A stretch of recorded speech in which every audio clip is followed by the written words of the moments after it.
abatura bo mu kugambaho na TV West bagira ngo tabakirya ngo bibago munda ahabwo bushoma kwata hanse na higuru ece bashabira bibyo kwerinda kubahwera abantu tubija bashinya urwigi bacwa Edrisa bataho munju bibamwe sente zibashangamo bibamwe sinayi wabusigiremo bibamwe bintu binji bagiye echango twatsinzireho no bushuma kandi ubushuma butwaza kureba twareba ngo bushuma buhango nduburugirira no makagitu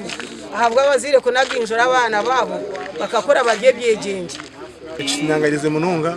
n'abana bakutwibira ibintu bushuma kandi abana babinji nabitu bomu nenzarwa zomu konka abantu bine kitandugaho umuntu bamukwata umwana go kumuto mu bushoborozi bakaza kumuvuna n'ikinte ciyiba ushanga umwana ogwe abamukwata batamusya aho bakora bo bushobozi kuza kumuvunana babebembezi babuyanja nabagira ngo abatura bine kizubu cyashitandagaho eshitumiro bushuma bwaye yongera no kugira ngo umwe efuru ibibaye bibafuze nkoze bikacendera abantu bagira ubugabe bwangira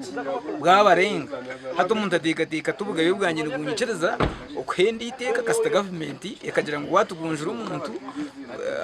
abubugabe bw'abantu bakujunana reba abantu bindi bitandagaho nareba umwana ushobosa sasa izina ryawe nareba umwana ushobosa yabaye koko yafabiyano kuko kugira ngo bashitame hamwe namugambira umwukereze na babasa gutagaza buyaki ukora hati tabashitagira ki gacheza kutwara ushobosa fabiyana murebe hata yatware ya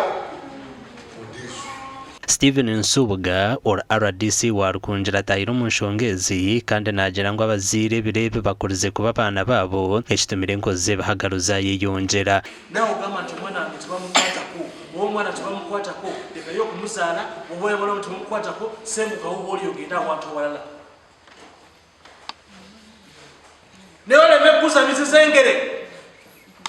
RDC Nsubuga omukugamba kwa yonjire yashaba abatura kugumana bakuratere emishango y'abaha polisi ecerahwere polisi kukoma abashumabo ngo konka baba batabakuratire polisi nayo neburwo bujurizi please baba babye mbuziyo nebakwata omubbi tuyambe dekagamba ndisikastanze bampadde mbuzi yange ebikole ki bireke njo omubbi agenda kudde amakuru agagasha kwa Dan Basibi.